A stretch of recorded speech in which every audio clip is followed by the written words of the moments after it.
Look, we all do behaviors based on our values and our beliefs. Now, these behaviors, be they too much or too little or too big, too small, will result in your practice either suffering or shining. So the well-used statement that people don't care how much you know until they know how much you care begs to be taken apart a little. The point being is that you have a preference, and you have a preference for certain behaviors. And likewise, your practice members also, they may not have the same behaviors as you though. And this is where the problem lies, because above all, your practice members want to know that you care. And this is the center of this disconnection here, because what is caring to them may be very different to you. So it's your responsibility then to make sure that you can hit their Goldilocks factor. So join us as we dive into this exploration. Welcome to this discussion this week. It's on the Goldilocks factor equation, and this particular topic could make or break your practice. In fact, it is making or breaking your practice, and it's really around that Goldilocks story. Is your care factor too hot or too cold, or is it just right? So let's dive into this one a little bit, because we all do behaviors based on our beliefs and our values. And these behaviors could be a little bit too much, or a little bit too big, or too small, and they could result in the practice being formed because of that. And it doesn't have to be; it can be another way. So the well-used statement that we have acknowledged over time, and you get bandied around at seminars and so forth, is that people don't care how much you know until they know how much you care. And I wanted to unpack this a little bit, because you have a preference in the behaviours that you do, and likewise the practice members have that choice too. But we're not asking them to make that choice. We want to meet them where they are. So your practice members then just want to know that you care. And the trouble is that caring for them may be very different from caring for you. You think that you're caring for them in a certain way, and that may be so far from the truth for them. They don't see that as caring. So let's just look at this, because this disconnect then between your preferences when it comes to caring, and incredible care for that matter, and those of your practice members could have a huge gap there. So for some, some practice members, they desire results. Others might desire understanding, and yet others may desire a relationship with their care provider over time. Others want the buzz. They want an inspirational experience.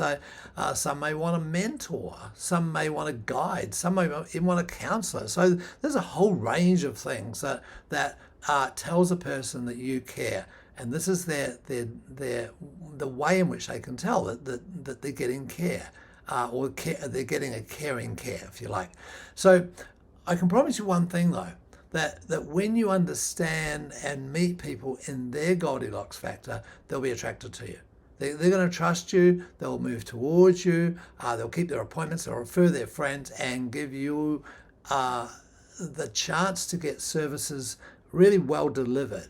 And I can guarantee that will make a big difference to the way in which you relate to your people, the way in which the people relate to you, and the behaviours that they do relative to their practice attendance and all that comes from that. So I'll give you an example. Michael is a coaching client of ours, and he came to us due to people not following through. That people weren't following through with care.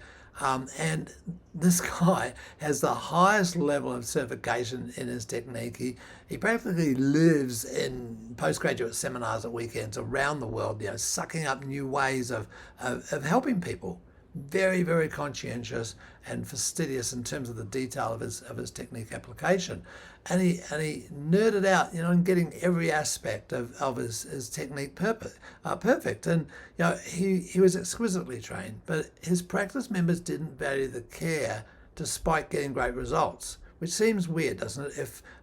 If you have a sort such as Michael had, where we're there to get results. So we guided Michael in his coaching sessions to do just 3 behaviours that he wasn't doing well. And within weeks, he was seeing a change in the compliance and the engagement of his practice members. So his PVA increased, as did the number of people he served, along with his income, obviously. It was happy days. So as chiropractors said, we have a unique opportunity to impact people's lives in so many meaningful ways. And in order to do this effectively, it's crucial that we approach each patient or each person or each practice member with the care and the compassion and the deep understanding that their needs are desiring, that floats their boat.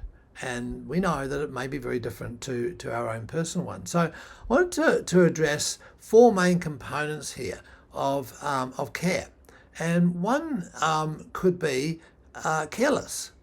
Now that seems pretty weird. It's like it could be too careless in a negative sense, and it could be careless in a liberating sense. So some chiropractors can fall into the trap of being really careless with their practice members, and they jump from one big picture subject to the next, and they're inspiring and future driven, and they're filled with the amazingness of things to come.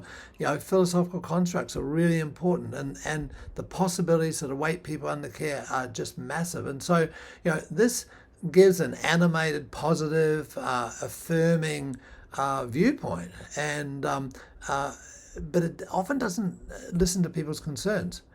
People's minor little issues and so forth. And so there can be seemingly a disregard, even though they were offering people, and you, I'm sure, will experience this. You see the potential in people, but all they're concerned about is their left sacroiliac or whatever the case may be. So, to this level, that I don't care less.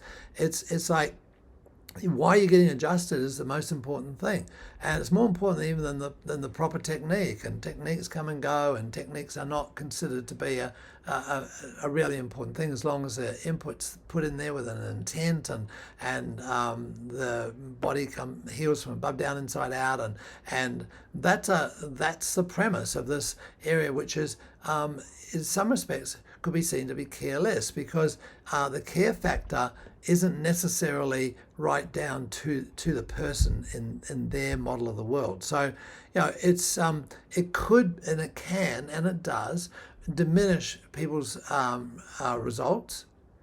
And it can also damage the relationship. It's potentially causing people to lose trust in the chiropractor if the focus is all into the future and is not into what is actually going on with this person right now. So there's a plus and a minus to this element. And then we could have like too careful. So too careful or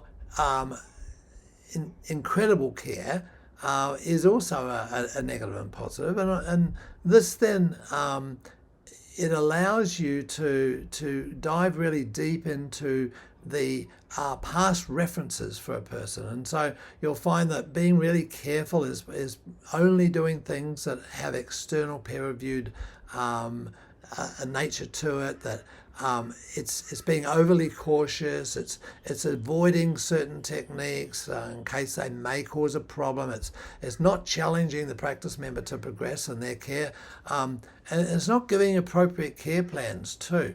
So that's detrimental to the security and to the certainty and the authority that people perceive as caring. So, by being too careful, people consider that you don't really care about them. You're just saving your butt because you don't want to be sued or the like. So, while the intention may be to avoid causing harm, being too careful can actually hinder a person's progress and prolong their recovery. Another level of this then of the care factor is being too caring. So the key to providing effective care as a chiropractor is to strike a balance between not being careless, but not being too careful. And this means approaching each person with empathy and understanding, and truly listening to their needs and tailoring each adjustment, each care protocol to their individual circumstances. And so when a chiropractor cares for their practice members from the heart, they can build strong relationships and make a real difference in that person's life. So when this approach is too heavily loaded, though, on the caring side, the chiropractor can care more about the person than the person cares about themselves. And this is a real trap. It leads to dependencies of many forms, which ultimately the chiropractor resents as it's incredibly energy draining. So, giving over and above, rather than just being a channel for energy, it's like giving of everything from one's heart space to their practice members can also be unuseful when it comes to the person as a recipient and also the chiropractor themselves in terms of their sustainability. So, being aware of that dynamic. And then another one could be the uncaringness, that it's important to avoid being uncaring with our people because it might mean neglecting to connect with them as a person. It's a cold and business-like approach. It may be rushing through appointments, or maybe it's not taking the time to personally work with them, educate them, and allow for them to be in a relationship with you. So there's a division that takes place here where the chiropractor can be too uncaring. They not only risk damaging the practice member's relationship, but they also risk missing important information that can help improve their care and so forth. So, uncaring is quite useful though at another level. So, these are all, there's a hot and there's a cold, and then there's the ideal sweet spot in the middle. And this is when, it comes to saying things and doing things that need to be said and done. It's like handling the elephants in the room, applying the uncomfortable adjustments maybe, having the difficult financial discussions and recommending appropriate care. So, there's an uncaringness about that, It's like, I don't care what you think about what you can afford, I know what you need and I need to tell you what you need. And so, and provide it to the best of my ability. So that's a method of making sure that you are doing that person a full service, but, they can interpret that as not caring as well. So, it's once again blending it so that it's that ideal temperature, so to speak, as Goldilocks would. So there you have it. There's every person you serve has a different care factor equation, and your job then is to recognize that and make sure that you relate to them in the care language that they understand. Because as chiropractors, it's important that we approach each person with care, compassion and a deep understanding of their needs. And by avoiding being too careless or too careful or too uncaring, we can build strong relationships with our practice members and make a real difference in their lives. And you'll know when you've overstepped your boundaries, and you'll also know when you have the Goldilocks factor just right. Not too hot, not too cold, just right. So, if you'd like to have a chat about your Goldilocks factor and how you can make it work better, then jump on and book a call, and we can have a short chat around what it is that you're doing now that could be tweaked or changed, and maybe what systems could be put in place to allow that to be altered. And obviously, you should have got the download. If you didn't get the download the other day, then just grab the checklist that identifies the Goldilocks factor equation, and when you get your just right factor, your practice is going to explode. It's going to show it very, very clearly. So, if you'd like a copy of the download, you don't already have it, it's a 32-point checklist on the 4 dimensions of caring, and you can just see which ones work for you, which ones you're violating, which ones you want to do more of, less of, and with that then that will have huge ramifications into your practice. So, I'm Mark Postles. Take good care. Have fun. See you soon. Cheers.